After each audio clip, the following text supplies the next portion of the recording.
दत्त माझी माता, दत्त माझी माता, दत्त माझा पिता, बहीण बंधू चुलता दत्त माझा, दत्त माझे गुरु, दत्त माझे तारू, मजसी आधारू दत्तराज, दत्त माझे जन, दत्त माझे मन, दत्त माझे जन, दत्त माझे मन, सोयरा सज्जन दत्त माझा, दत्त माझे गुरु, दत्त माझे तारू, मजसी आधारू दत्तराज, एका जनार्दनी, एका जनार्दनी दत्त हा विसावा, एका जनार्दनी दत्त हा विसावा, न विचारिता जावा गावा त्यांच्या, दत्त माझे गुरु, दत्त माझे तारू, मजसी आधारू दत्तराज, विठ्ठल विठ्ठल।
Bye.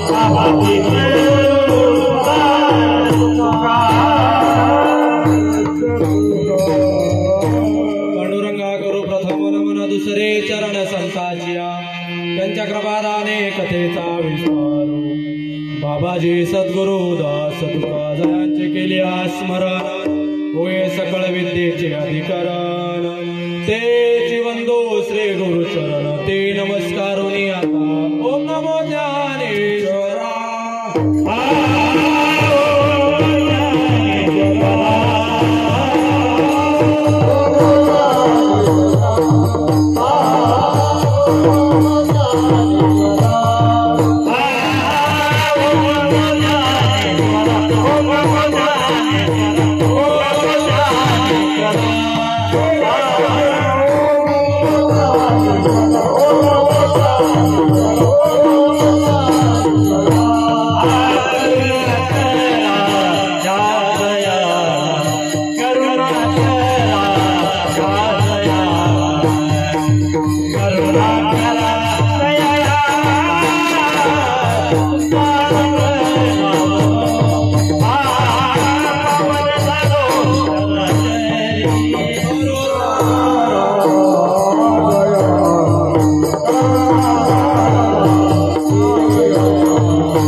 देवकी परमानंदम कृष्ण वंदे जगद्गुरु गुरुर्ब्रह्मा गुरुर्विष्णु गुरुर्देवो महेश्वरा गुरु साक्षात परब्रह्म तस्मै श्री गुरुवे नमः ज्या ज्या स्थळी मन जाय माझे त्या त्या स्थळी निज रूप तुझे मी ठेवितो मस्तक ज्या ठिकाणी तेथे सद्गुरु तुझे पाय दोनी नमो सद्गुरु तुकया ज्ञान देपा नमो सद्गुरु सच्चिदानंद रूपा नमो सद्गुरु भक्त कल्याण मूर्ती नमो सद्गुरु भास्करा पूर्ण कीर्ती मस्तक हे पाया परे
संसारसारं भुजगेन्द्रहारं सदा वसन्तं हृदयारविन्दे भवं भवामि चैतन्यमामि नागेन्द्रहाराय त्रिलोचनाय भस्मंकराय नमः शिवाय नित्याय शुद्धाय दिगंबराय तस्मिंकराय नमः शिवाय कैलासराना शिवचंद्रमौळे फणेंद्र माथा मुकुट जळाळे कारुण्य सिंधू भव दुःखारे तुझवेन शंभो मज कोण तारे तुझवेन शंभो मज कोण तारे दिगंबरा दिगंबरा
दत्त माझी माता,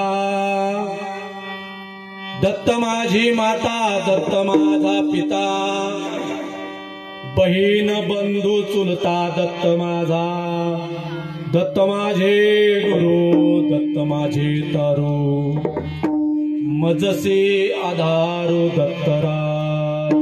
प्रस्तुत प्राप्त प्रसंगी भगवान दत्तात्रयाच्या सेवेसाठी निवडलेला अभंग पैठण क्षेत्री असणारे शांतीचे सागर शांती ब्रह्म एकनाथ महाराजांचा 4 चरणाचा अभंग आपण सेवेसाठी निवडलेला आहे. विठ्ठल विठ्ठल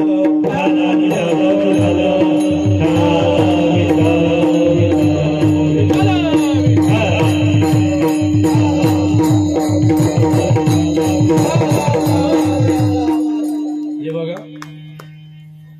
ते लेकरू आणि त्या लेकराला घेऊन चालायची जबाबदारी आपली. तुम्ही जर त्याला उत्कृष्ट टाळ दाखवला तर तो बरोबर चालेल, आणि तुम्ही जर त्याला फरफटायचा प्रयत्न केला तर मला सुद्धा फरफटी सांगतो. असं करू नका. मी गरीब माणूस आहे, आम्ही दोघं ऐक ना, आम्ही दोघं गरीब माणसं आहे, असं नका करू. फक्त त्याला टाळ दाखवा. टाळ दाखला म्हणजे तो त्याचा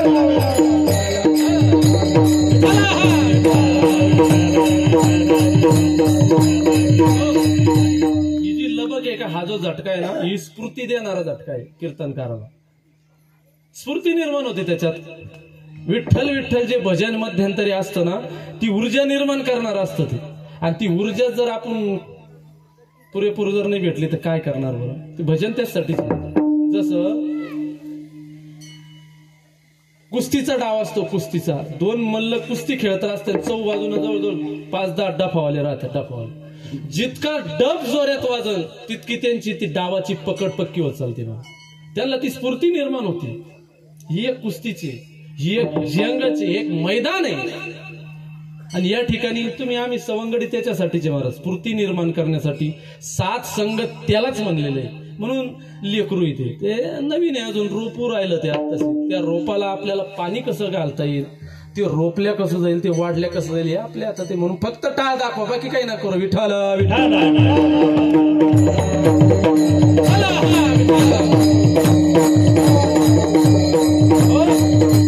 अभंग शांतीब्रह्म नाथबाबांचा 4 चरणाचा अभंग आहे.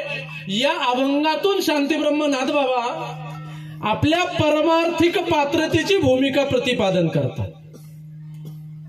परमार्थ सगळं जग करतंय. परमार्थ करण्यासाठी प्रत्येक मनुष्य अधिकारी आहे.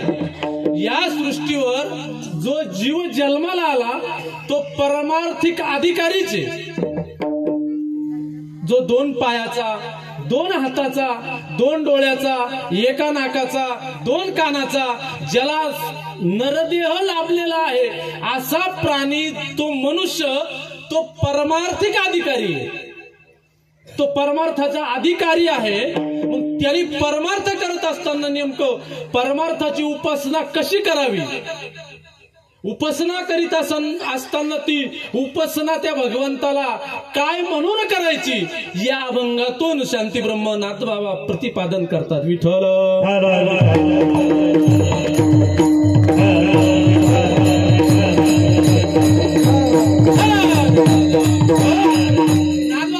भक्ती करत असताना नाथबाबांनी भक्ती उपासना अशी केली, ज्या देवतेची उपासना केली त्या देवतेला काय म्हणून उपासना केली असेल. नाथबाबा सांगतात, दत्त माझी माता, मी त्या भगवान दत्तात्रयाची उपासना करतो. तो उपासना करीत असताना दत्तात्रय भगवंताला मी काय मानलेलं आहे, काय म्हणून उपासना केली? दत्त माझी माता, दत्त माझे पिता. माता पिता दत्तचे माझे, नुसते माता पिता नाही, बहीण बंधू चुलता दत्त माझा. याच्याही पुढे जाऊन नाथबाबा सांगतात, दत्त माझे गुरु. दत्तात्रय भगवान साक्षात माझे गुरु आहे आणि ते गुरु मला या भवसागरातून तारून नेणारे. दत्त माझे तारू. या प्रपंचिक भवसागरामध्ये गुरुफटलेला मनुष्य देह तारून नेण्याचं जे कार्य करतात त्यांना गुरु म्हणतात आणि ते गुरु नाथबाबांनी दत्तात्रय ठरवलेले. दत्त माझे गुरु, दत्त माझे तारू आणि मला आधारही त्यांचाच आहे. ते राज आहे, दत्तराज आहे. मजसी आधारू दत्तराज. एवढंच नाही, भगवान दत्तात्रयाला पाहिल्यानंतर नाथबाबाच्याच ठिकाणी अशीच दृष्टी निर्माण झाली. काय निर्माण झाली तिसऱ्या चरणात? सुरेश महाराज, दत्त माझे जन. हे जे काही दिसणारे आहे ना जन, जे जे भेटे भूत, तो भक्ती योग नाथबाबांनी साधलेला आहे महाराज या अभंगात. कोणालाही जरी बघितलं तर दत्तच दिसतात महाराज. दत्त माझे जन, दत्त माझे मन. हे मन सुद्धा दत्त रूपी झालेले, दत्त रूपी मन झालेले. दत्त माझे जन, दत्त माझे मन आणि सोयरा सज्जन दत्त माझा. जर कोणी सोयरा असेल माझा, सज्जन जर असेल तो दत्त आहे माझा. दत्त दुसरा कोणी नाही. जगद्गुरु आपले शांती ब्रह्म नाथबाबा सांगतात, त्यात एवढी अनुभूती आल्याच्या नंतर त्या भगवान दत्तात्रयाकडे जाण्यासाठी कोणालाही विचारायची गरज नाही मला. आणि त्याच्या गावाला जायचंय मला. एका जनार्दनी दत्त हा विसावा, दत्त हा विसावा, दत्तच हा विसावा आहे माझा. आणि न विचारिता जावा गावात त्यांच्या. गावात त्यांच्या जावा म्हणजे दत्तात्रयाचं गाव कोणतं आहे? धोंदलगाव. दत्तात्रय बरोबर आहे, धोंदलगावच्या ना. प्रत्येकाला गाव आहे महाराज, प्रत्येकाला. मग कोणाचं धोंदलगाव असेल, कोणाचं आगाठाणा असेल, कोणाचं बाबुळगाव असेल, प्रत्येकाला गाव आहे. मग दत्तात्रयाचं गाव कोणतं सांगता येईल? नाही सांगता येईल ना. मग कोणतं गाव आहे दत्तात्रयाचं? गावात जायचं सांगितलं महाराज. जनार्दन स्वामी एकनाथ महाराज सांगतात, न विचारिता जावा गावा त्यांच्या. मग कोणतं गाव असेल त्यांचं? तर गाव त्यांचं स्वरूपाला प्राप्त होणे. ज्या 4 मुक्त्या सांगितलेल्या आहे त्या 4ही मुक्तीपैकीची सायुज्यता मुक्ती हे त्यांचं ठिकाण आहे महाराज. म्हणून दत्त माझे गुरु, दत्त माझे तारू, मजसी आधारू दत्तराज. विठ्ठल विठ्ठल.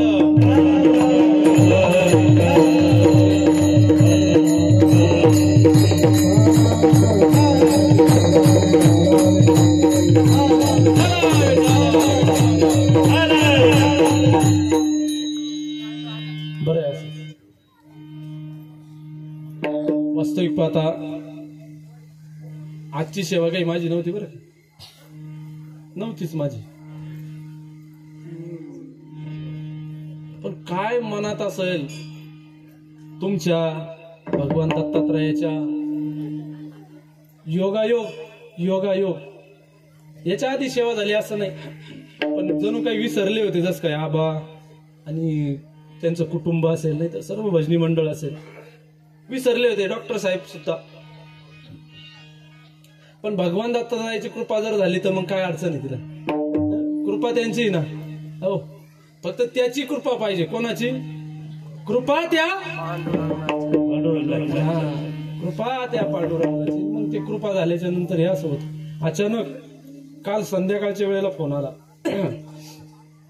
अशी अडचण आली तुम्हाला कार्यक्रम करावा लागतो. म्हणजे काय अडचण? आपण सेवेधारीच आहे ना, सांगितले काम करावे. कोणी करावे? सेवकाने करावे. सेवकाला जर काम सांगितलं तर सेवकाने ते काम केलंच पाहिजे, तरच त्याला सेवक म्हणलं जातं. नाही तर मग मी तू पण काही कामाचं नाही करणार, ऐन टायमावर फोन केला असं काहीच नाही विषय. म्हणून योगायोगाने भगवान दत्तात्रयाची सेवा करायला मिळते आणि तुमच्या सर्वांचीही सेवा करायला मिळते. चालू असलेला हा दत्त जयंती उत्सव दरवर्षीप्रमाणे याही वर्षी साजरा होत आहे. भगवान दत्तात्रयाचा जन्म झालेला जन्म साजराही केला. सर्व भजनी मंडळ उपस्थित सगळे श्रोते मंडळ सर्वांनी मिळून भगवान दत्तात्रयाचा जन्म साजरा झालेला आहे. आणि या ठिकाणी आपण सर्वजण भगवान दत्तात्रयाची सेवेसाठीच उपस्थित झालेलो आहोत. कारण सेवा करणं आणि सेवाभाव असणं, परमार्थ करणं आणि परमार्थामध्ये सेवाभाव असणं खूप महत्वाचं आहे. परमार्थात सेवा सगळ्यात मोठा दारवंटा सांगितलेला आहे. सेवा हाच दारवंट आहे. सगळ्यात मोठी भूमिका जर कोणाची असेल, दासाची, भक्ताची, वैष्णवाची, वारकऱ्याची, ती सेवा भाव असावा. त्याची सगळ्यात मोठी भूमिका आहे. मगच परमार्थ आपला सफलतेला जाईल किंवा परमार्थ पूर्णतेकडे जाईल किंवा परमार्थाच्या अधिकारी आपण बनू शकतो. म्हणून सेवा हाच मोठा दारवंट आहे. मग सेवा कोणी कोणी केली? सर्व संतांनी सेवा केली. सर्व संतांनी. मग संतांनी जर सेवा केली तर आपल्याला करायला काय अडचण आहे सेवा? म्हणून ही सेवा माझ्याकडे तुम्हा सर्व टाळकरी मंडळीच्या सहकार्याने असेल. या ठिकाणी असलेले आपले आदरणीय आबा यांच्या आदेशानुसार ही सेवा माझ्या वाटेला आली आणि त्या सेवेसाठी आपण शांती ब्रह्मनाथ बाबाचा 4 चरणाचा अभंग उपस्थित केलेला आहे. विठ्ठल विठ्ठल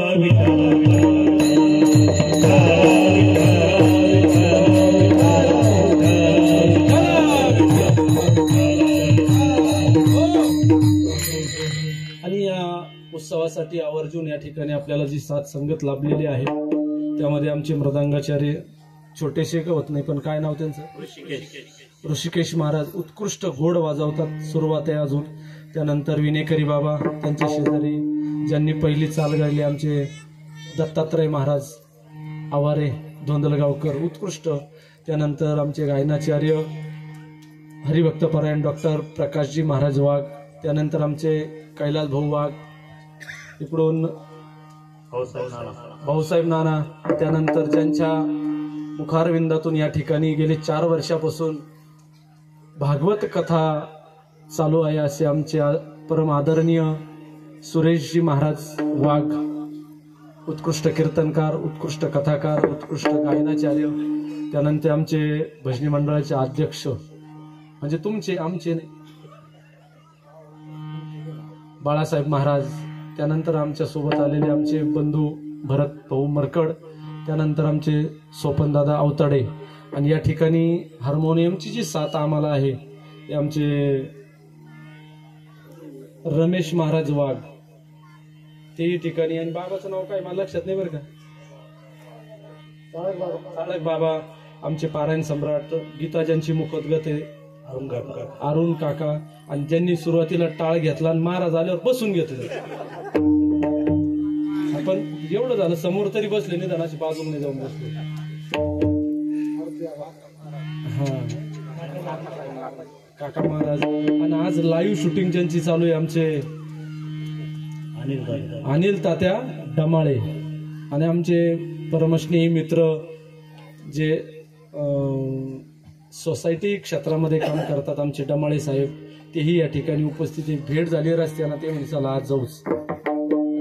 आमचा परिचय बरेच दिवसाचा आहे पण आज योगायोग काहीतरी कीर्तनामध्ये त्यांची भेट आहे. आणि सर्व उपस्थित श्रोते मंडळी, तुम्ही सुद्धा त्याच अधिकाराचे आहे जसे उभे आहे. समर्थाची पंक्ती भोजने तळियावरिया एकची पक्वान नाही. तुम्ही त्याच अधिकारी आहात. म्हणून सर्वांच्या चरणी नतमस्तक होऊन आपल्या अभंगाकडे आपण सुरुवात करू. विठ्ठल विठ्ठल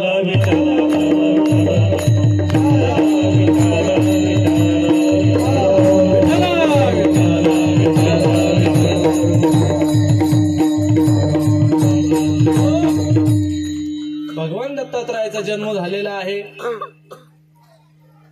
माता अनुसया आणि आत्री या दोन्ही दाम्पत्याच्या वंशामध्ये, त्या दोन दाम्पत्याच्या पोटाशी त्यांचा जन्म झालेला. आपल्याला सर्व कथा दरवर्षी ऐकायला मिळते. आपण सर्व कथा ऐकून ऐकून प्रत्येक वर्षी ऐकून ऐकून सर्वांच्या जवळ पाठच झालेली ती कथा. विठ्ठल विठ्ठल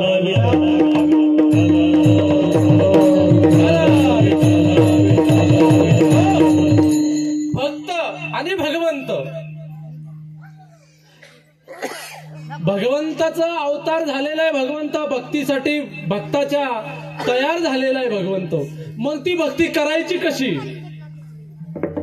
भगवंताची भक्ती करायची कशी? त्या भक्तीमध्ये दोन प्रकार सांगितलेले, एक कर्म आणि एक उपासना. प्रत्येक परमार्थिक जीव उपासना करतो. तो प्रत्येक जीव प्रत्येक पंथामध्ये असला तरी तो उपासना करतो महाराज. कोणताही पंथ असो, कोणत्याही देवतेची उपासना करू द्या. कोणी दत्त उपासक आहे, कोणी गणपत्य उपासक आहे, कोणी विष्णू उपासक आहे, कोणी देवी उपासक आहे. असे अनेक प्रकार याच्यामध्ये पडतात. आणि प्रत्येकाची उपासना जी आहे सर्व सारखीच आहे महाराज. सर्व सारखी उपासना, वेगवेगळी नाही. उपासनेमध्ये भेद नाही, उपासनेमध्ये कुठंच भेद नाही महाराज. उपासना करीत असताना दोन प्रकार त्याच्यात पडतात. एक प्रकार असा पडतो का ती उपासना आपण काय म्हणून करतो. उपासना करीत असताना आपण ती उपासना काय म्हणून करतो नेमकं ते भगवंत, मग दत्तात्रय असेल, पंढरीचे परमात्मा असेल, गणपती बाप्पा असेल किंवा देवी असेल, ही उपासना आपण त्या देवतेला काय म्हणून करतो, काय समोर ठेवून म्हणतो करतो. आपण जर मंदिरात दर्शनाला गेलो, मंदिरात दर्शनाला गेल्याच्या नंतर आपण काय बघतो? मंदिरात देव बघतो का दगडाची मूर्ती बघतो? मंदिरात गेल्यानंतर देव बघतो. बरोबर आहे, बघा बरं का. मंदिरात गेल्यानंतर आपण काय बघतो? देव बघतो. कशात बघतो? कशात बघतो? दगडात देव बघतो. मग आमच्या संतांनी तुम्हाला दगडात देव बघायला सांगितलेलं आहे का? बर बर, दगडात देव नाही का? मग दगडात देव नाही का? मग दगडात जर देव नसेल तर तुम्ही मंदिरात जाण्याचं काय कारण? इकडं संत सांगतात दगडामध्ये देव शोधण्यापेक्षा दगडात देव पाहणं एवढं सोपं नाही महाराज. दगडात देव पाहणं एवढं सोपं आहे का? ज्या मनुष्याला माणसात देव कळाला नाही त्याला दगडात देव कळल. आणि दगडात देव पाहणं एवढं सोपं नाही ना, सोपं नाही. म्हणून उपासना करीत असताना ज्या भगवंताची, त्या देवतेची आपण उपासना करतो, काय म्हणून उपासना करतो? त्या भगवंतासमोर, त्या भगवंतासोबत आपण कोणतं नातं तयार करतो? जोपर्यंत भगवंतासोबत नातं तयार होत नाही तोपर्यंत आपली भक्ती होणार नाही आणि तो भगवंतही आपल्याला मिळणार नाही. मग कोणतं नातं निर्माण करायचं? उपासना करीत असताना नुसता देव म्हणून बघायचं का दगड म्हणून बघायचं का आणखी कोणतं नातं त्या भगवंतासोबत लावायचं? रोज आपण दर्शनाला जातो, फक्त दर्शना म्हणून जातो, पण त्याच्यासोबत नातं काही अजून लावलंच नाही. मग कोणतंही नातं लावा त्या भगवंतासोबत, कोणतंही नातं लावा. आईचं लावा, वडिलाचं लावा, बहिणीचं लावा, चुलत्याचं लावा, कोणतंही नातं लावा. आणि जोपर्यंत आपण नातं जोडत नाही तोपर्यंत प्रेम निर्माण होत नाही. विठ्ठल विठ्ठल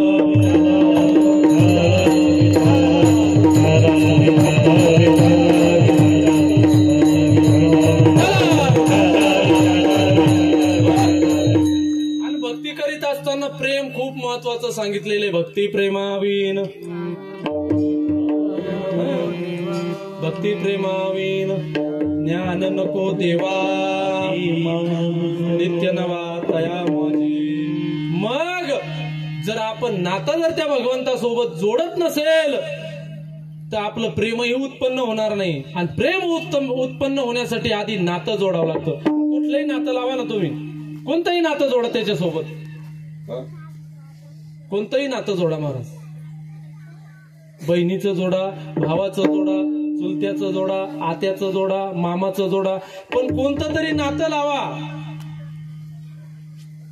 आणि जोपर्यंत नातं नाही तोपर्यंत प्रेम नाही. प्रेमाशिवाय तर परमार्थ होऊ शकत नाही. कारण प्रेम जर असलं तरच तिथं काहीतरी गोष्टी घडतील ना. नाही तर मग काय किती वेळेस मंदिरात गेला आणि किती वेळेस आले काही फरक नाही पडत त्याला. म्हणून नादबाबा भगवान दत्तात्रयाची उपासना करत असताना, भगवान दत्तात्रयाची भक्ती करत असताना त्या दत्तात्रयासोबत नादबाबांनी ते नातं लावलं महाराज. कोणतं नातं लावलं? अभंगाचं पहिलं चरण. दत्त माझी माता, दत्त माझा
एक नातं तयार केलं. एक नातं त्या भगवंतासोबत दत्तात्रय सोबत लावलं. दत्त माझी माता. भगवान दत्तात्रय कोण आहे माझे? तर दत्त माझी माता आहे, माता. पुन्हा दत्त माझे पिता. भगवान दत्तात्रय माता आहे आणि पिता पण आहे. एकाच व्यक्तीला दोन उपाध्या दिल्या महाराज, माता आणि पिता. असं होतं का हो? आईच माता होती आणि आईच पिता होतो, किंवा पिता आई होतो आणि पिता पिताच होतो. पुन्हा एक व्यक्ती दोन. कारण की जन्य जनक भाव आहे महाराज. जन्य जनक भाव दोन्ही एका ठिकाणी होणार नाही ना.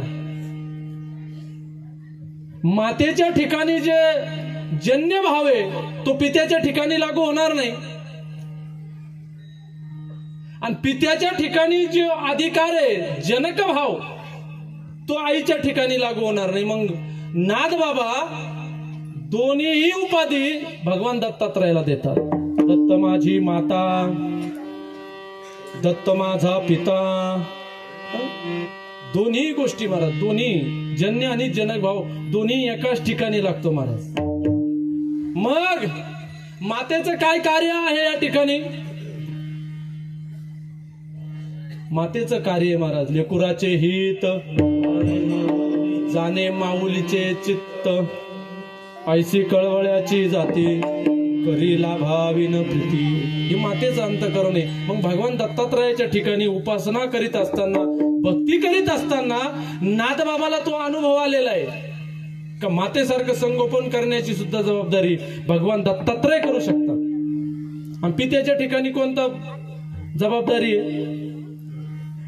जसं आई लेकराला घरात सांभाळू शकते, हो, असं नाही असं कर बाळा, तसं नाही तसं कर बाळा, पण शाळेत नेऊन घालायचं किंवा शाळेत पोहोचवायचं काम कोणाचं आहे? शाळेमध्ये नाव टाकायचं काम कोणाचं आहे? शाळेपर्यंत नेऊन पोहोचवायचं काम कोणाचं आहे? वडिलाचं आहे ना. मग भगवान दत्तात्रय आईचं आणि वडिलाचं दोन्ही कार्य करतात, म्हणून भगवान दत्तात्रय कोण आहे? माता आणि पिता. अजूनही पुढे नातं लावलेलं आहे, बहीण, बंधू, चुलता, दत्त माझा. आता मला एक गोष्ट कळत नाही, एकीकडे हे नातं झालं नातं, एकीकडे संत सांगतात की नातं फोल आहे, नाते संबंध नको, हे काही कामाचे नाही, नाते संबंध कुठं कामात येणार नाही. कसे? माता पिता बंधू भगिनी कोणी नपवती निर्वाणी, इष्ट मित्र स्वजन सखे येतो एकला मी भोगी कुंभ पाक जाचणी. मग हे नाते गोते जर असे असतील तर मग या ठिकाणी भगवान दत्तात्रयाच्या ठिकाणी जे नातं नाथबाबांनी लावलं, माता पिता बंधू बहीण चुलता, हे जे नातं लावलं, हे या नात्याचं याच्यात काही फरक असेलच ना. हे जे नातं आहे आपलं प्रापंचिक जीवाने जे जोडलेलं नातं आहे, हे फक्त नातं मायेउपाधी आहे, नातं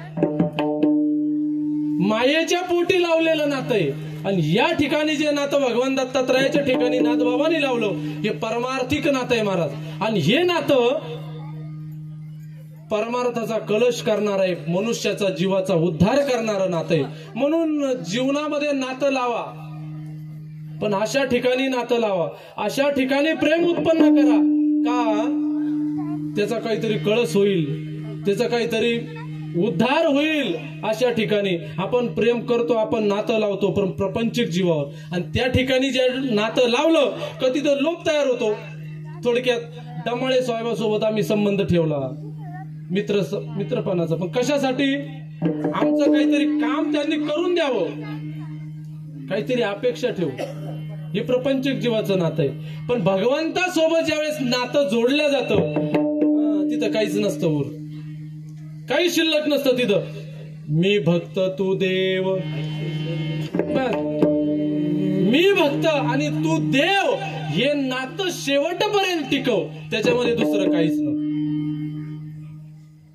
म्हणून भगवान दत्तात्रय सोबत उपासना करत असताना प्रत्येक जीवानं कुठलं तरी नातं त्या भगवंतासोबत लावलं पाहिजे. मला अर्जुनाने कोणतं नातं भगवंतासोबत लावलं होतं?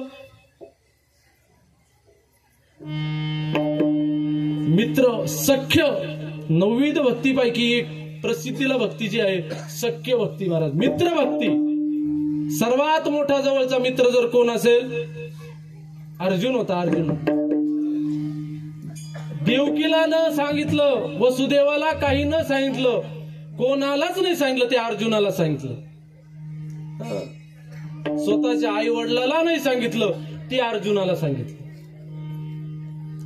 जेन संगे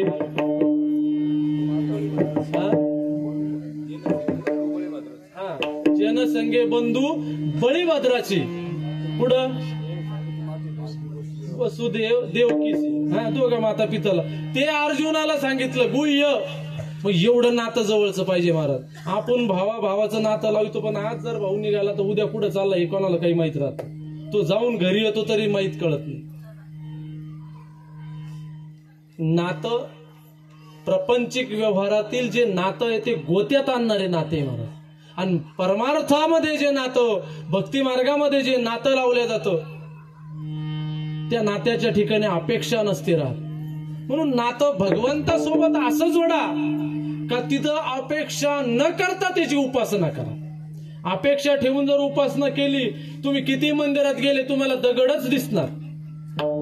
रोज दर्शनाला जा, रोज दर्शनाला जा, पण काहीतरी घेऊन जर जाताल मग नाही दिसणार बाबा. आणि दगडात देव पाहणं एवढं सोपं नाही. तुम्हाला एक दृष्टांत सांगतो, भजन करा. विठ्ठल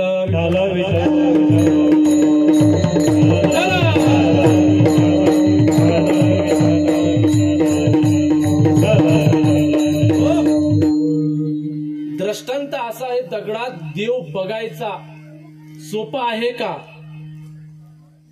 दगडात देव दिसतो का?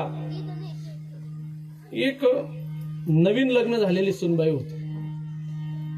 नवीनच लग्न झालेलं होतं, 2 दिवस झालेले होते.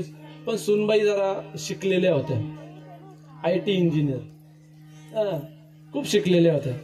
मग ग्रामीण भागात आलेली सुनबाई, त्या गावात असं देवीचं मंदिर आहे का आपलं, असं भव्य दिव्य मंदिर होतं. आणि प्रत्येक गावातील नववधू वर वधू दर्शनाला जातात अशी प्रथा त्या गावाची होती. आपल्याकडे दाक्षायणी देवीला जातात, म्हैसमाळला जातात, धोंदलगावला येतात, असंच ते प्रकार होता. आणि सकाळी सकाळी सासूबाईने ताट भरलं आणि सुनबाईला सांगितलं, सुनबाई चल, आपल्याला देवीच्या दर्शनाला जायचंय, देवाच्या दर्शनाला जायचंय. ती सुनबाई शिकलेली होती, देव बी काही मानित नव्हतं, देवाचा आणि तिचा लांब लांब पर्यंत संबंध नव्हता, काहीच घेणदेण नव्हतं. पण सासूबाईचा आग्रह नवीन असल्यामुळं नाही म्हणता येणार म्हणून निघाल्या. हातात ताट घेतलं, सासू आणि सून सोबत निघाल्या दोघी पण. ऐन मंदिराच्या द्वाराजवळ आले. मंदिराच्या द्वाराजवळ आल्याच्या नंतर मंदिराचे दोन्ही बाजूने 2 द्वारपाल होते, खूप भव्य दिव्य द्वारपाल. 10 फूट उंची त्या द्वारपालाची, हातामध्ये मोठा भाला, पिळदार मिशा, हे टपुरे डोळे, असं आकराळ विकराळ त्यांचा जबडा बिबडा. आणि ती सुनबाई थरथर कापायला लागली, हात थरथर कापायला लागले. ते ताट वाजलं, तांब्या वाजला. सासूबाईने विचारलं, काय झालं सुनबाई? म्हणजे आत्या बघा ना.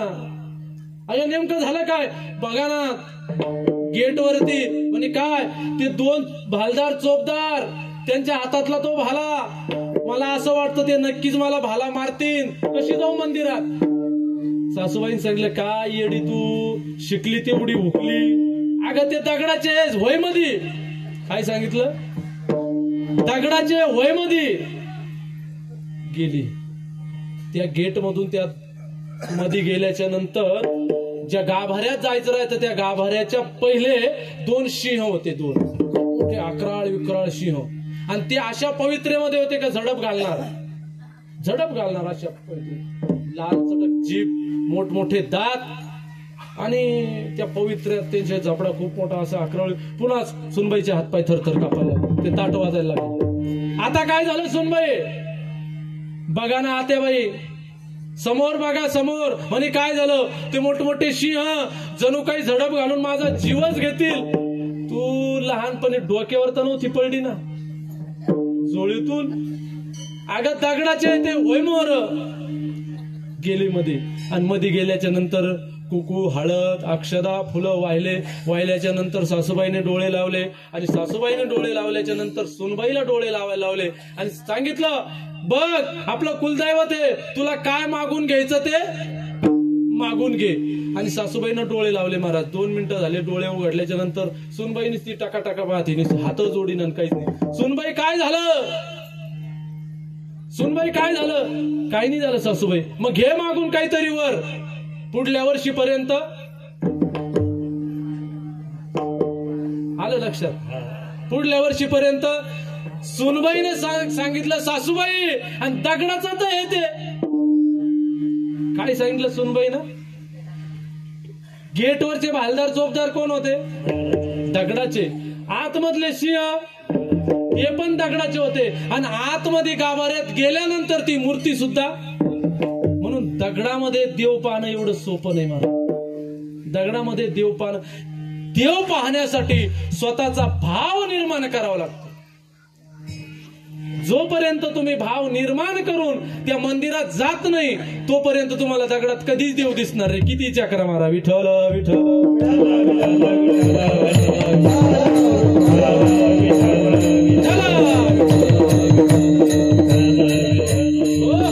ज्ञानोबराय सांगतात, भाव बळे आकळे येरविना आकळे. त्याचा भाव शुद्ध झाला, दुरी नाही देव त्याला. म्हणून भाव महत्वाचा आहे. भाव म्हणून उपासना करीत असताना आपला भाव त्या भगवंताविषयी काय आहे, आपण कोणतं नातं त्या भगवंतासोबत जोडतोय, काय नातं ठेवून आपण त्याची उपासना करतो तो भाव निर्माण झाला पाहिजे. मग आईचा भाव असेल, वडिलाचा भाव असेल, बंधूचा भाव असेल, बहिणीचा भाव असेल, चुलत्याचा भाव असेल, तो भाव ठेवून जर उपासना केली तर नक्कीच फलद्रूप झाल्याशिवाय राहणार नाही. तर मग टंगळ मंगळ आपलं डोकं टेकलं का चालले, डोकं टेकलं का चालले, गेले पंढरपूरला का आले, गेले पंढरपूरला का आले, का गेले पंढरपूरला आले. तो मुंगळा जसा त्या झाडावर चक्रा मारतो, किती मारतो सांगता येत नाही, कितीतरी मारतो महाराज. पण त्या भगवंतासोबत नातं जोडा, नातं जोडा. आणि नातं जोडल्याच्या नंतर तुम्ही परीक्षा घेऊन आजपासूनच संध्याकाळी जर झोपायच्या वेळेस 1-5 मिनिटं डोळे बंद करायचे आणि त्याच्यासोबत बोलायचं. हे अवघड वाटतं, अवघड, हे सत्य वाटणार नाही. पण जर अभ्यास केला त्याचा, अशक्य ते शक्य. दोरा घासे, चिरा पडे. पूर्वी आड होते, आड प्रत्येक गावात, आता नाही राहिले ते. त्या आडावर सगळं गाव पाणी ओढायला यायचं, ओढून पाणी होतं पूर्वी. आता ते घरोघरी मोटरी, घरोघरी नळ, सगळं काही व्यवस्थित आहे आता. पण पूर्वी सगळं महिला मंडळ ते सगळी त्या आडावर पाणी ओढायला जायचं. खूप मोठा आड राहायचा आणि प्रत्येकाची बादलींची रटी वेगळी, प्रत्येकाची जागा आपली फिक्स ठेवलेली. त्या जागेवर दुसऱ्या गंगू मावशीने जायचं नाही जर चंद्रकला मावशी आली तर. हा, चंद्रकला मावशीला लांब पाहिल्याच गंगू मावशीनं चरड बादली ठेवून द्यायची, बाजूला होऊन जायचं. कारण पुढचा परिणाम सगळ्याला माहित होता. म्हणून ज्याची त्याची फिक्स जागा जे असते चरड बादली सगळं, आणि ते ओढायचं ते दगड इतके सोपडे चटक असायचे बघा, ते गोल लावलेले, आणि त्या दगडाला खेटून ओढायचे. ते अंतर ठेवून खेटून. त्याचा परिणाम एवढा व्हायचा, रोज रोज पाणी ओढून. मग आता चरड जास्त मऊ का दगड मऊ जास्त चरटापेक्षा, बरोबर आहे ना. तो जर घासतो त्याला, ते ओढून तेवढी खाचा पडायचा त्याला, खाचा अख्खं चरट त्याच्यामध्ये गुंतून जायचं, अख्खं चरट. कशामुळे व्हायचं ते? सातत्य, नित्य सातत्य पाहिजे मला, नेम पाहिजे त्याला, नेम. ज्ञानोबराय सांगतात, नित्य नेम नामी ते प्राणी दुर्लभ, लक्ष्मी वल्लभ तया जवळी. पण नित्य पाहिजे महाराज. मी काय सांगत होतो, 2 मिनिटं झोपण्याच्या पूर्वी 1-2-5 मिनिटं डोळे बंद करायचे, भगवंताला समोर आठवायचं आणि त्याच्यासोबत बोलायचं, हे भगवंता, अरे आज सकाळपासून आतापर्यंत जो दिवस गेला उत्कृष्ट आणि आनंदात गेला, तुझ्या कृपेने, तुझ्या आशीर्वादाने. अशीच माझ्यावर कृपा असू दे. माझी जी काही अडचण असेल, मी तुझ्यावर तो भार सोपवलेला आहे. तू सर्व निवारण करणार आहे. कर्तुम अकर्तुम अन्यथा कर्तुम शक्ती तुझ्याजवळ असल्या कारणाने मला कोणतीच चिंता नाही. आणि तुझं माझं जे नातं आहे, हे नातं शेवटच्या श्वासापर्यंत टिकून दे. आणि आता मी आराम करणार आहे, उद्या मला उठण्याची शक्ती सुद्धा तूच देणार आहे. म्हणून हे भगवंता, आणि नमस्कार करायचा आणि खुशाल झोपायचं. किती दिवस करायचं असं? किती दिवस करायचं? जोपर्यंत तो तिकडून म्हणत नाही, अरे तू माझ्या संग आज गप्पा मारायला नाही आला रे, अरे तू बोलला नाही आज, तू विसरला का काय, त्याला मग आपला चाळा लागतो महाराज. त्याला तो असा वेडा होऊन जातो, आपल्यासाठी वेडा होतो भक्तासाठी. पण भक्ताची सुद्धा तितकी तयारी लागते. म्हणून त्याच्यासोबत एक कोणतं तरी नातं जोडा. जोपर्यंत तुम्ही नातं जोडत नाही तोपर्यंत तो तुम्हाला कधीच भेटणार नाही. आणि एकदा का नातं जोडलं ना बा, किती अनोळखी असू द्या. ज्यावेळेस मुला मुलीचं लग्न होतं पूर्वीचं, आता तर आधीच ओळख होती म्हणा, आताच विषय सुटत द्या, काही कालाच्या आधीची गोष्ट. त्या मुला मुलीचं लग्न व्हायचं, त्यांचं वास्तविक आता ओळख असायची का? पण ते नातं जुळलं, एक नातं तयार झालं. आणि नातं तयार झाल्याच्या नंतर इतकं प्रेम उत्पन्न होतं का दोघाला एकूणाराला पाहिल्याशिवाय लगेच जमत नाही. माहेरी जर दिवाळीला गेली 8 दिवस, बसली का गाडीत, उतरली का गाडीत, जागा भेटली का गाडीत, कुठपर्यंत गेली गाडी, हे नातं आहे मला. आपलं व्यवहारातलं नाशिवंत नातं जर इतकं दृढ असेल, इतकं पक्का असेल, तो अविनाशी भगवंत आहे. आणि त्याच्यासोबत जर आपण नातं जर जोडलं, परिणाम काय होईल? काय होईल त्याचा परिणाम? अविनाश करी आपण. किती सिग्नल द्यावा, किती सिग्नल द्या तुम्ही, किती सिग्नल द्यावा गाडी सुटायसाठी? किती सिग्नल द्यावा गाडी सुटायसाठी? 2 सिग्नल मध्ये 3 सिग्नल मध्ये नाही बा. पण ते काय भजनी मंडळ आहे का मा राग हे का मा विरोधात हे का काय मला काही समजा नसते. तो भगवंत अविनाश करी आपोली आहे. त्याच्या सोबत जर नातं जोडलं तर तो आपल्यासारखा करून घेतो महाराज. पण एकदा त्याला आपलंच करा किंवा आपलं करून घ्या. आणि जर आपलं केलं तर सुखाला काही कमीच राहणार नाही महाराज. माझे गुरु आपुला तो एक देव करून घ्यावा तेने विना जीवा सुख नये. म्हणून तो अविनाश करी आपुले आईसे लावे मना पिसे गोविंदाचे. भजनाचं येडही तोच लावतो महाराज. म्हणून त्याच्यासोबत नातं जोडा. नात्याला खूप महत्व आहे. नातं जर नाही जोडलं नाही. आता आपलं काय नातं आहे का? पण एक प्युअर नातं आहे, परमार्थिक नातं आहे.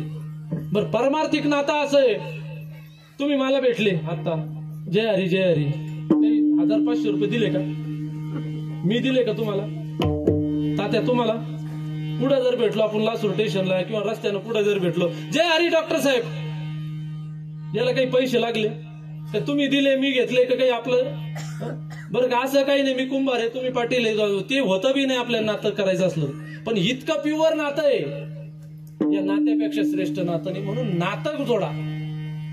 नाथ बाबाने असं नातं दत्तात्रयासोबत जोडलं का माताही दत्तच, पिताही दत्तच, बंधूही, म्हणजे सर्व काही त्याच ठिकाणी एकाच ठिकाणी. आईला बघायचं दत्तात्रयाच्या स्वरूपात बघायचं, वडिलाला बघायचं दत्तात्रयाच्या स्वरूपात बघायचं, बहिणीला बघायचं दत्तात्रयच आपली बहीण. अर्जुनाला तेच झालं, कृष्ण माझी माता, कृष्ण माझा पिता, बहीण बंधू चुलता कृष्ण माझा. अर्जुनाच्या ठिकाणी तोच भाव होता महाराज. म्हणून नात्याला खूप महत्व आहे. त्याच्यासोबत नातं जर जोडलं ना, एक दिवस तो खेळायला येईल, एक दिवस तो काम करायला येईल. एक अवलिया महात्मा होता आणि ती भटकंती असायची. संन्यासी असल्यामुळं त्याच्या नामस्मरणामध्ये तल्लीन असायचं आणि भटकंती असायची. आज एक गाव झालं तर दुसरं गाव. ज्या ठिकाणी दिवस मावळला, सूर्य अस्ताला गेला का त्या ठिकाणी थांबणे हे संन्यासीचं लक्षण. संन्यासीचं चलती बैती गंगा आणि चलता साधू हे संन्यासीचं लक्षण आहे. आणि त्या संन्याशाला एक गाव असं सापडलं, त्या गावामध्ये सूर्य अस्ताला गेला आणि त्या संन्याशाने त्याच ठिकाणी थांबून घेतलं. थांबल्यानंतर गावात गेला. गावात गेल्याच्या नंतर हनुमंतरायचं मंदिर होतं. त्या मंदिरामध्ये आपली पिशवी टेकवली आणि त्रिकाल स्नानी असल्यामुळं स्नान करण्यासाठी पाणी शोधलं, स्नानही केलं. स्नान करून आपली संध्या जी असते पूजा पाठ ते करायला बसले. संध्याकाळची 6-6:30ची वेळ असल्या कारणाने एक छोटस बालक होतं 7-8 वर्षाचं.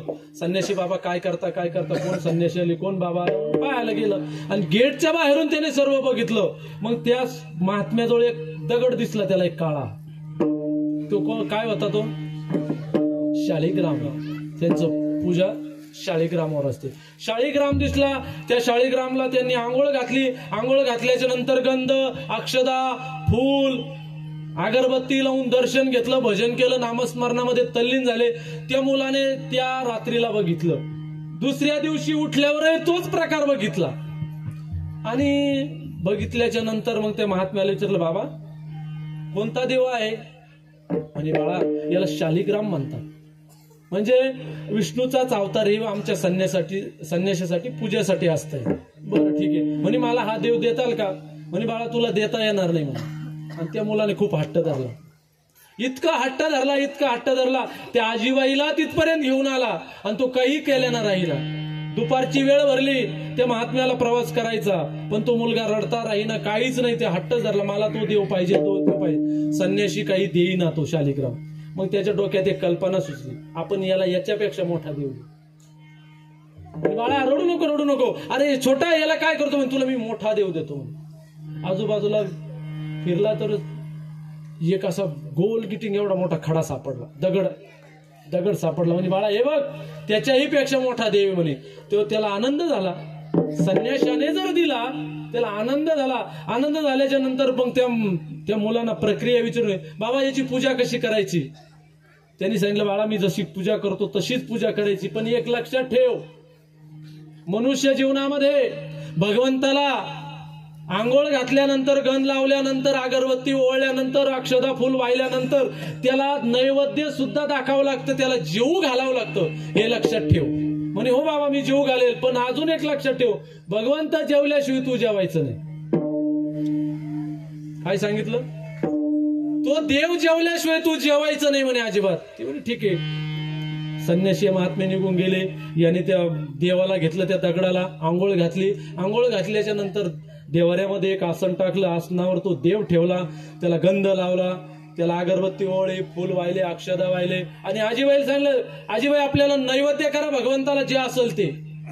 आजीबाईने पोळी भाजी केली आणि मुलाकडे आणून दिली. म्हणे हे बघ तुझ्या देवाला नैवेद्य दाखव. आता त्याचे नैवेद्य दाखवत असताना त्याच्या डोक्यामध्ये ती एक गोष्ट खटकली का देव जेवल्याशिवाय काय असतं, आपण नैवेद्य घेऊन गेल्यावर काय प्रक्रिया असते, देव जेवल्याशिवाय जेवायचं नाही. त्याच्यासाठी भाव पाहिजे, भाव. बघा त्या मुलाचा काय भाव तयार झाला. जेवल्याशिवाय जेवायचं नाही म्हणलं, त्याने भगवंतासमोर तो नैवेद्य ठेवला, नैवेद्याला पूजा केली, फुल वाहिलं, बुक्का लावला, अष्टगंध लावलं, अगरबत्ती ओवळली आणि पाणी फिरवलं आणि घंटी वाजवली. सांगितलं देवा जेवा तुम्ही आता.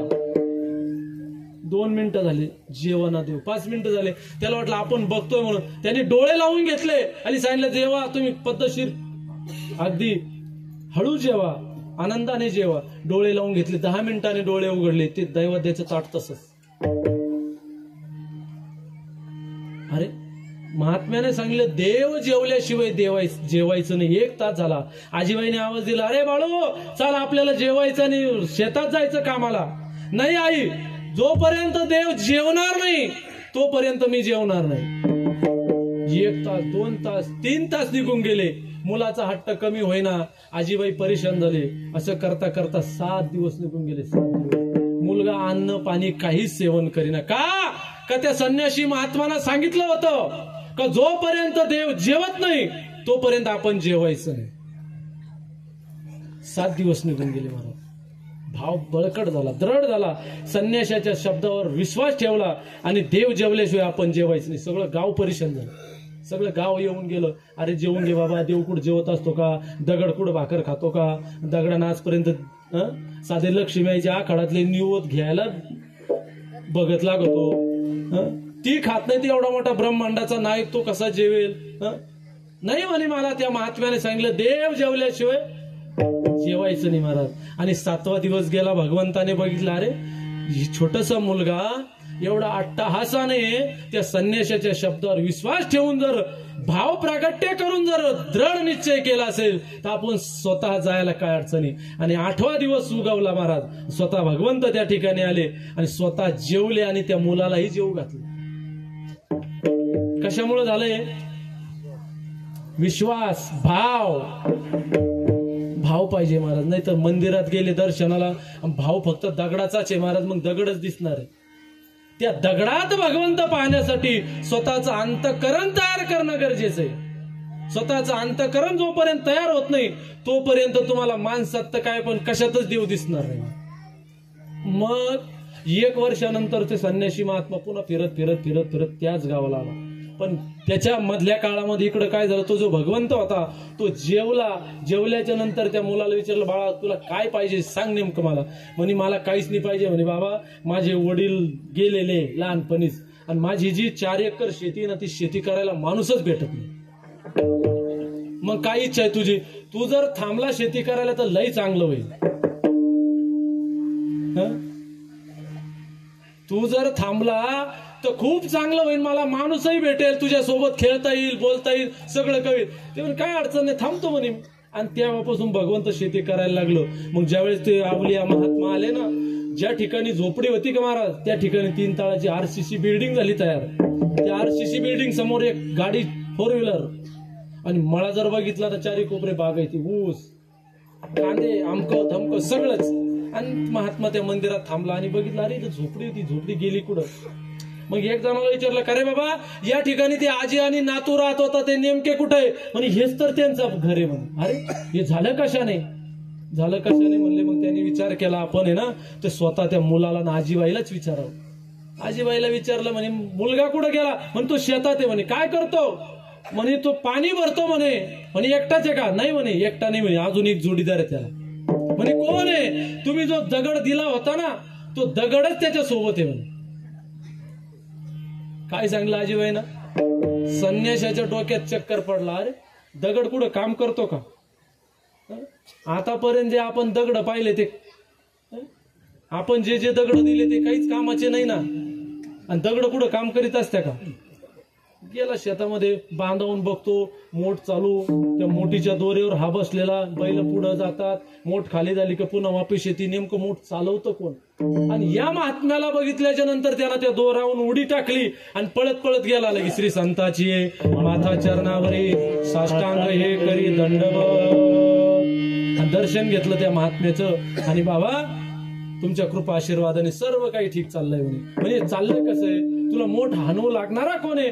तुम्हाला दिसत नाही म्हणे. काय महात्म्य म्हणे तुम्हाला दिसत नाही? तो काय म्हणे माझा भगवंत, तो मोठ हाणतोय म्हणे. पुढं मोठ जाती, ती मोठ खाली झाली का पुन्हा बैलाला तो मागं ओढतो, पुन्हा भरती मोठ, पुन्हा आणतो, बारे सुद्धा तोच देतो पळत जाऊन. या महात्म्याला फक्त बैल दिसायची, बैलाला बांधलेला नाडा दिसायचा, नाड्याला बांधलेली मोठ दिसायची, मोठीतून पडणार पाणी दिसायचं. ते पाणी दांडानं जायचं, तिथं वाफे भरायचे, वाफ्याला बेर चिखल लागताना दिसायचं. पण नेमकं त्याच्या पाठीमागचा कोण हे दिसत होता. कोण होता? कोण? संन्यासी आवलिया महात्मा, ज्याने स्वतः सर्व काही समर्पण त्याला केलेलं होतं. आणि तो मुलगा सांगायचा, बाबा ते काय तो भगवंत, तो मोराचा पिसा खोवलेला, कमरेला बासरी, गळ्यामध्ये वैजयंती माळ, भृगु ऋषीने लाथ आणलेलं ते श्रीवत्सलांचन, मला डळडळ दिसतंय. आणि तुम्ही म्हणता कुठे आहे तो? योगियाच्या ध्यानी ध्यातान तुळसी, तो तू आम्हापाशी मागे पुढे. हे जगद्गुरु तुकोबारायने सांगव, नाथबाबाने सांगव. पण याचं एकमेव कारण आहे, त्याच्यावर नातं जोडलं, त्याच्यासोबत नातं जोडलं, त्याच्यावर भाव प्रेम केलं. आणि तो प्रेम केल्याच्या नंतर होय भक्ती केला. मग जशी तुम्ही भक्ती करता तसा तो होतो. मग तो बहीणही होतो. चोखोबारायची बहीण झालता महाराज, चालता का नाही? अखिल कोटी ब्रह्मांड नायक चोखोबारायची बहीण झाला. आणि बहीण झाल्याच्या नंतर बाळांत पण केलं. विठ्ठल विठ्ठल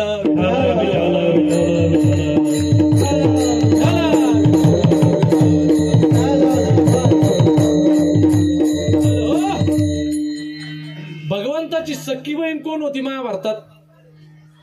सुभद्रा होती का द्रौपदी? सुभद्रा सख्खी बहीण होती आणि द्रौपदी ही मानलेली बहीण होती. मग रक्ताचं नातं कोणासोबत होतं? सुभद्रेसोबत. आणि मानलेली कोण होती? ज्यावेळेस भगवंताच्या हाताला काहीतरी लागलं होतं, सुभद्रेला सांगितलं उद्धवाने का भगवंताच्या हाताला काहीतरी लागली, एखादी चिंदी आण बांधायला. आता ती सुभद्रा होती मोठ्या राजाची, तिची अलमारी केवढी, साड्या किती, ते पाहता पाहता पाहता पाहता तोपर्यंत उद्धवन भगवंत इकडे द्रौपदीकडे आले. आणि द्रौपदीने लांबूनच बघितलं. काय बघितलं? त्या भगवंताच्या हाताला काहीतरी लागलं. तिनं डोक्याचा पदर खाली ओढला आणि टरकन फाडलं आणि ती चिंदी गुंडळून दिली. त्याचा परिणाम काय झाला? ज्यावेळेस महाभारतामध्ये द्रौपदीचं वस्त्रहरण चाललं होतं, त्यावेळेस सर्व होते, पांडव होते, भीष्माचार्य होते, द्रोणाचार्य, कृपाचार्य, रथी महारथी त्या सभेत बसले होते. पण कोणीही धावून आलं नाही महाराज, कोणी धावून आलं नाही. फक्त एक नातं त्या भगवंतासोबत जोडलं, तर तो भगवंत स्वतः साडी झाला तिच्यासाठी. स्वतः कौरवे सभे माझी आणली झाली माऊली. हे उदाहरण आहे महाराज. म्हणून त्याच्यासोबत गोड असं नातं जोडा. आणि त्याच्यासोबत जर नातं जोडलं ना, शेवटच्या श्वासापर्यंत तो सोडणार नाही आपला. मग मित्र बनवा त्याला. नाही मित्र बनवता आलं तर त्याला प्रिय बनवा. नाही प्रिय बनवता आलं तर त्याला एक वेळ त्याच्या सोबत दुश्मनी तरी करा. सगळं नातं सोडून द्या, नाही जमत तुम्हाला नातं, लईच त्याचा राग येत, पण अशी वैर करा त्याच्यासोबत जसं रावणानं केलं, जसं कंस मामानं केलं, त्यांचा उद्धार झाला. म्हणून नातं महत्वाचं आहे. म्हणून नाथबाबांनी भगवान दत्तात्रय सोबत माता, पिता, बहीण, बंधू, चुलता हे सर्व काही नाते माझा भगवान दत्तात्रय अजून नातं लावलं महाराज अभंगाचं दुसरं. दत्त माझे गुरु, दत्त माझे तारू, दत्त माझे गुरु, दत्त माझे तारू.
पण दत्त माझे गुरु, दत्तच माझे मार्गदर्शक आहे. नुसते मार्गदर्शक नसून या भवसागरातून तारून नेण्याचं जे कार्य करतात ते माझे दत्तात्रयच आहे. या भवसागरातून तारून नेणारा या पृथ्वी तलावर अजून जन्मालाच नाही आला गुरु जर सोडला तर. सद्गुरु वाचून संसारी तारक वा, त्यांच्याशिवाय तरुण जाणार शक्यच नाही महाराज. अर्भकाचे साठी पंते हाती धरली पाटी,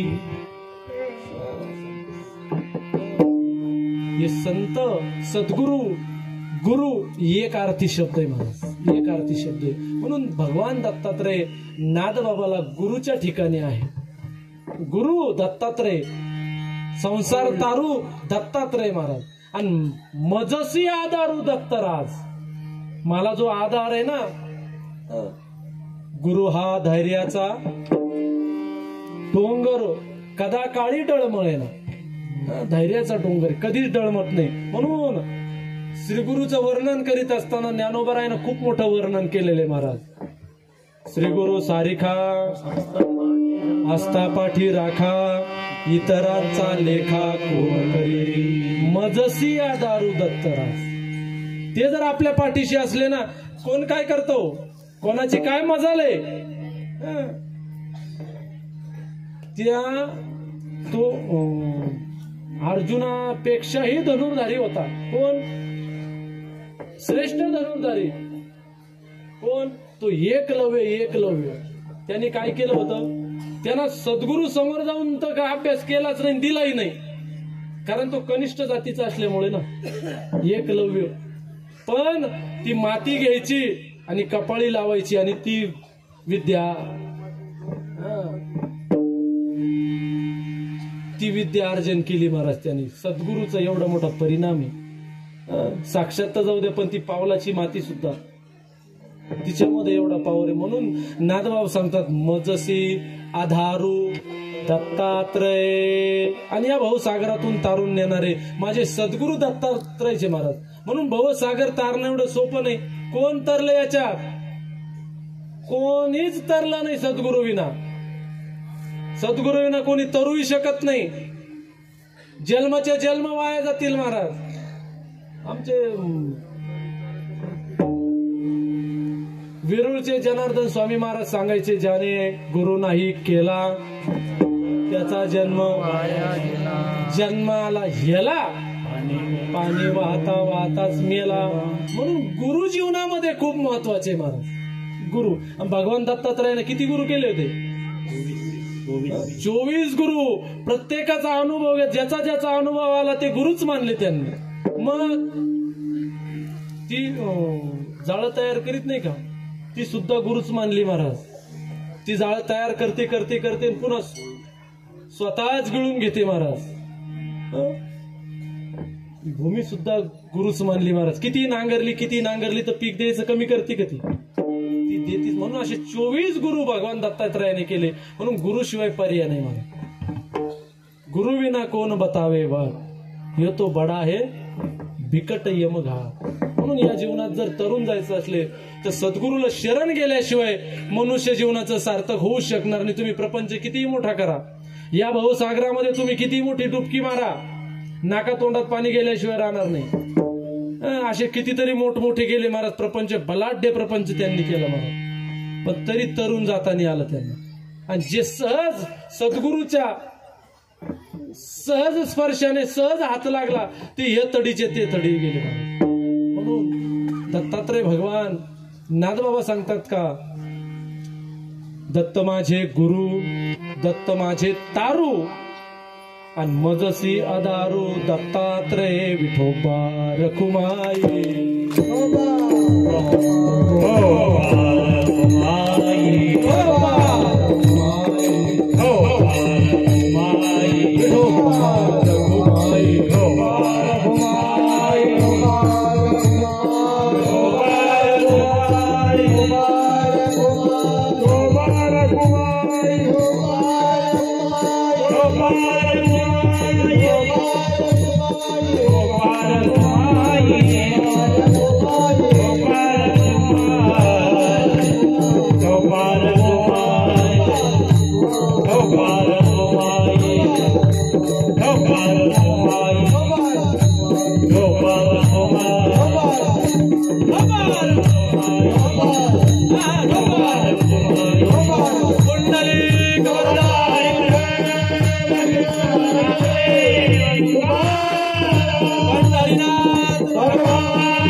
मला वाटलं ऋषी भाऊ बसल्यावर काहीतरी परिणाम होईल, पण ते जेथे जावे तेथे कपाळ सरीसे.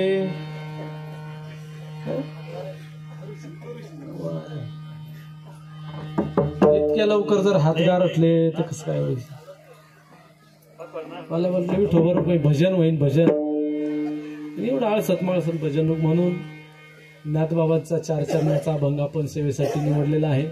2 चरणापर्यंत आपण थोडक्यात आलेलो आहे. आपली वेळ जवळजवळ संपलेली आहे.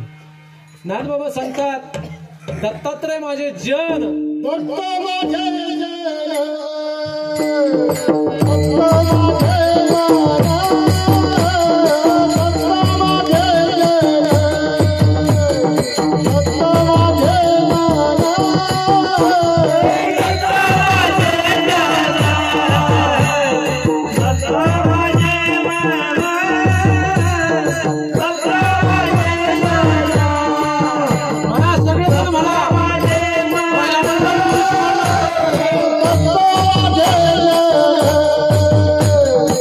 Oh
नित्य फोडी सांगितलेली. टाव कुठून फोडीत असत्या? बेंबीच्या देठापासून. आणि जोपर्यंत बेंबीच्या देठापासून आपण टाव फोडणार नाही ना, तिला ऐकायलाच जात नाही. पोरग कॅंग कॅंग करतो, घेतच नाही, ती कामाच्याच नादात राहते. आणि जेव्हा तो टाव फोडितो ना, मग आता तिला वाटत आता घेतल्याशिवाय. मग तुम्ही असे किती बी म्हणले तर काय फरक पडणार आहे? तेच चाललंय सगळं. असं टाव फोडला पाहिजे, टाव त्याच्यापर्यंत गेलं पाहिजे, ते महत्वाचं आहे. दत्त माझे गुरु, दत्त माझे जन, दत्त माझे मन, सोयरा सज्जन दत्त माझा. नाथबाबा सांगतात, हे जन जे आहे ना, जन न दिसे तेथे. काय म्हणतात, काय संध्यामध्ये काय सांगितलेले? संध्यामध्ये संध्या वारकरी आपण सगळे. झाली संध्या संदेह माझा गेला, आत्मराम हृदय प्रगटला. काय सहज कर्मे ती झाली ब्रह्मार्पण, जननो हे अवघा. जन हे तत्त, मन हे दत्त, मन हे झाले उन्मन. काय ते आरतीमध्ये? दत्त दत्त ऐसे लागले ध्यान, हरपले मन झाले उन. ते मन नाही राहिलं आता, ते मन राहिलंच नाही. ते आता ते त्या स्वरूपाला प्राप्त झालं. कोणत्या स्वरूपाला? त्या स्वरूपाला प्राप्त झालेले महाराज. ते म्हणायलाय ना तात्या, तुम्हाला सांगतो, शेगावच्या पुढे 26 किलोमीटर कार्यक्रम होता आणि ते पाणी बदल झाला, सगळी छातीगत झाली. आणि त्याच्यात काल खंडाळा, परवा दिवशी काटे पिंपळगाव. आज जरा बरं आहे ना, हे दोघं सोबतच आहे. असं इतकं जोरात आरडच नाही मी 2-3 दिवस. आज जरा बरं आहे ते दर्शी. आणि त्याच्यात तुम्ही म्हणते म्हणा, ते म्हणलं बरोबर निघलं बरं नाही, याला डोळे वाचून पाहते. या सासा आहे त्या, यांना लई लवून भजून राहावं लागेल. त्याच्यात तर बोडकी सासू तर लईच बेकार. बरं तर बरं, नाही तर सिधून टाळ फेकून आणायला बसले, देऊन राहावं लागेल त्यांना. म्हणून ते मन उन्मन झालेलं आहे. सहज कर्मे ती झाली ब्रह्मार्पण, जननो अवघा जनार्दन, एका जनार्दनी बाणली खून. जन नसून मला सगळे भगवान दत्तात्रयाचेच अवतार दिसतात. ज्ञानोबराय सुद्धा तेच सांगतात, जे जे भेटे भूत ते ते मानिजे भगवंत, हा भक्ती योग निश्चित जाण. भक्ती योग येतो तिथं भक्ती सांगितलेली. हे विश्वची माझे घर, पुढं ऐसी मती जयाची स्थिर स्थिर. जिची मती म्हणजे टाळक, हे डोकं, हे मडकं, ज्याचं स्थिर झालेलं आहे, हे विश्वची माझे घर. त्याच्या ठिकाणी भेद राहिला नाही, त्याच्या ठिकाणी द्वैत संपून गेलो. ती साधकाची एक दशा सांगितलेली. ती कोणती दशा सांगितलेली? भक्त ऐसे जाना जे देही गेले आशा पा, विषय तो त्यांचा झाला नारायण. ही दशा, ही अवस्था आहे, ही अवस्था झाली पाहिजे. नाथबाबाच्या ठिकाणी दत्तात्रय भगवंताच्या स्वरूपाविषयी ती अवस्था झालेली आहे. कोणती? विठ्ठल जळी स्थळी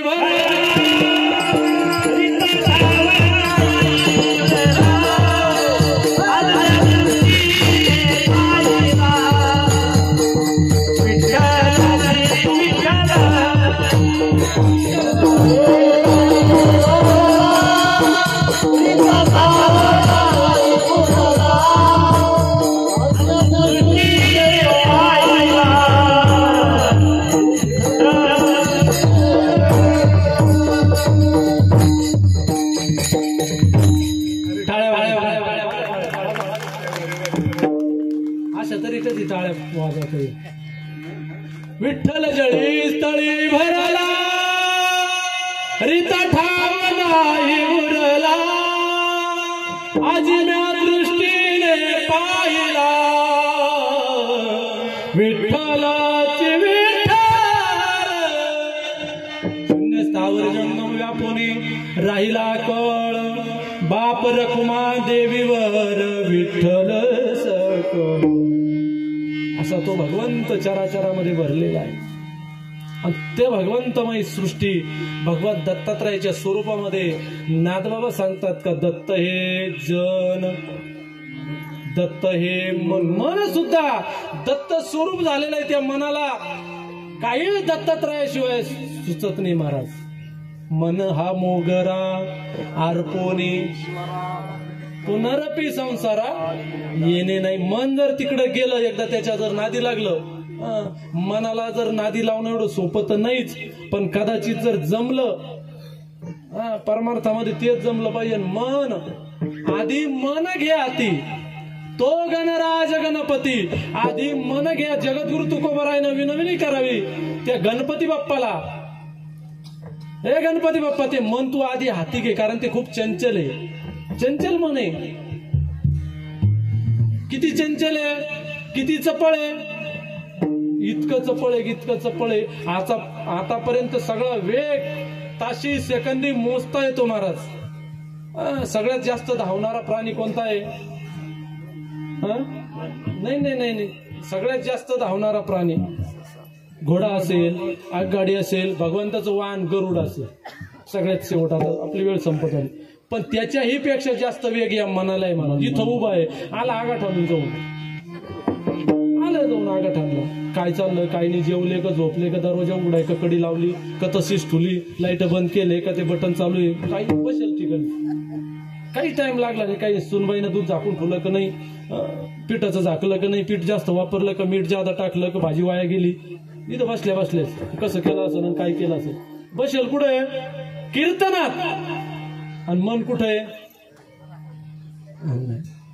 नाथबाबा सांगतात मन माझं दत्तात्रय झालंय. आता दत्तात्रयाच्या चरणापासून, दत्तात्रयाच्या भजनापासून एकही मिनिट माझं मन बाजूला जात नाही. आता अखंड ध्यान फक्त द्या दत्तात्रय भगवंताच लागलेले. दत्त दत्त दत्त दत्त ऐसे लागले ध्यान. आता दुसरं काहीच नाही, फक्त भगवान दत्तात्रयाचं ध्यान त्या मनाला लागलेले. म्हणून ते मन सुद्धा दत्त झालेले, जन सुद्धा दत्त दिसतात. एवढंच नाही, या जनामध्ये जो सज्जन आहे तो सोयरा सुद्धा माझा दत्त राजे, तो सुद्धा दत्त आहे माझा. आणि नाथबाबा एवढी अनुभूती आल्याच्या नंतर, एवढं मोठं नातं जोडल्याच्या नंतर, मग आता त्यांना वाटलं आपण त्या भगवान दत्तात्रयाच्या गावाला जाऊ. आता एका